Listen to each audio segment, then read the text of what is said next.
Without question, we started that automation is going to change our landscape. Automation is changing the nature of work, the workforce, and the workplace.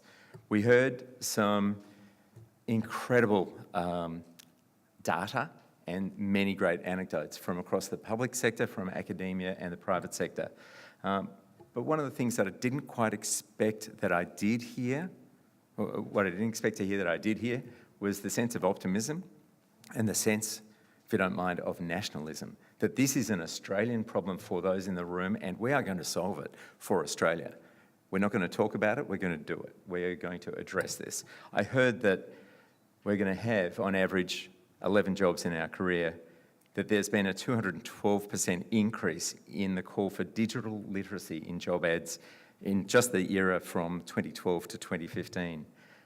Disturbingly, I heard that there was 2.7 years between finishing formal education and starting work, but that if we got into internships and similar, that could be reduced to 1.4 years, still way too long. I heard that 87% of our education historically and to date is completed prior to the age of 21. Clearly, even given this last conversation, that is going to change, that has to change. And also I heard that 60% of students in courses are in courses today for jobs that are forecast not to exist in the future. But I also heard that there's a $2.2 trillion dividend to Australia if we get this addressed. Surely that should motivate action among all of us. That is an enormous dividend back to Australia. To do so though, there's work to be done. We've got to be empathetic for those who are in the small percent of jobs that are going to be lost. There are job losses out there and we need to understand and work with those who are in those roles to help them reskill. Reskilling isn't a challenge that is set out there as something that you must do and it's hard to achieve. Reskilling is something we all have done over the last decade in our personal lives with our smartphones. We are continually reskilling. We just haven't necessarily applied it to the workplace as systematically as we can and should. Educational models have to change. Personal skills are weaving their way into the dimension and dimensionality that employers are looking for. Lifelong learning, as I mentioned. And this concept, Eleanor, thank you for adding the concept of the London Underground. If I don't walk away with anything else, I'm going to be thinking about maps and train stations and how people are on what coloured line and where they're going to jump from one line to another, and how that's going to enable people who may have fallen off the education path, disturbingly, at the age of 5, to be able to then come back in at another stage. These sort of concepts are really useful for us as we think about how we take action, and action that may include getting dads of 5-year-old girls to engage in a broader way. AAA's own report that we launched last year is a descriptor of some of the actions that we can and should take. Actions around digital inclusion. The NAPLAN has to have more than just numeracy and literacy. We've got to be thinking about digital literacy. It's fundamental to our future. We do have to think about the transitional issues. We have to think about the broad suite of skills, education and training and the challenges required there. And we do need to have more than just employers, policymakers and academics in the room. We need to have the employee representatives in the room as well. This is a collective challenge for all of us. In closing, let me repeat my chairman JP's call out this morning to find and embrace the innovation Sherpas, the developer evangelists, the digital prophets. They're amongst us. They're in this room. They're in our children's networks. They're all around us. They are the path to our future, many of whom are going to give us guides for what we should be looking for and towards the future. I would, in terms of closing the formal proceedings today, of course, like to thank our sponsors. We could not put on a day like today without the very strong support of our sponsors: Telstra, Adobe, Informed Solutions, ANU, Deloitte, GWI, SME Gateway, and tonight, Optus and SliceTech. Thank you. Corporate Australia, that's a start.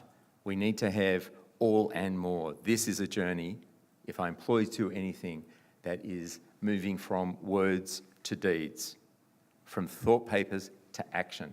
That is where we have to be going collectively. To AAA's board and councils, you've been nothing but supportive. This is a topic that is on the national agenda. And if the peak technology body is not the one that is driving this collectively, then we're all failing. This is something that is really in the DNA of the technology sector. So again, to my board, national board, to the state councils, many of whom are represented here today, I thank you for that very clear support. AAA includes 92% of our members are SMEs. So it's not big corporate Australia alone. Big corporate is standing up and being counted, but AAA as an engine represents the engine room of employment in Australia as well. The SME sector is very strong. Importantly, to those of you in the room, take this out, get the message out. I feel it's almost like the diversity discussion. Diversity's forums are really interesting because it's never the people in the room that you need to talk to, it's the people not in the room. So again, it's the people who aren't in the room today that we need to reach out to and get onto this journey to get the message of action around. But I do thank you for being here, to hear the messages and to be able to be on the front foot moving forward as we step out. Formally, where is he gone? Brad, thank you very much for your thoughtful injections and managing us through the day today. I couldn't imagine someone better attuned to help guide us through this journey of the changing nature of work. He shared with us some of his journalistic career. Don't we all know, as those of you who are parents like me, journalism is not one of the jobs that you've been encouraging your kids to do. There's so many other options. But Brad, thank you very much for your contributions. To Karen Nelson at the back of the room and your team from Big Mouth, thank you very much for all of the preparation, consolidation and putting on the event as we've had it today and what we'll have this evening. And to my staff from AAA, you may not know, but they've been working diligently around the scenes. They've been taking minutes so that we will be able to have a communique of this out within the next week. They've been handling the mics. This is a team that is engaged, that is rolling up their sleeves, that are looking forward to driving action and outcomes. So to my team from AAA, thank you. And in particular to Alison Shapiro, who is our GM of events, who helps make all of these kind of events come together. Logistics from here. We are going to be clearing this room. It gives you a couple of hours to go and freshen up, perhaps have a refreshment. If you're Greg Bora, maybe a drink, maybe have a drink with Greg. For those of you who are coming back and joining us with Angus Taylor here for dinner, please find your way back to this space at 6:45 p.m. for a 7:30 start. With that, ladies and gentlemen, join me in, hold on, wait on, I've got a couple of other things that I haven't mentioned. Our state roadshow events. This conversation is going to continue into action at the state level. Thank you, Karen, for reminding me of this. The iAwards.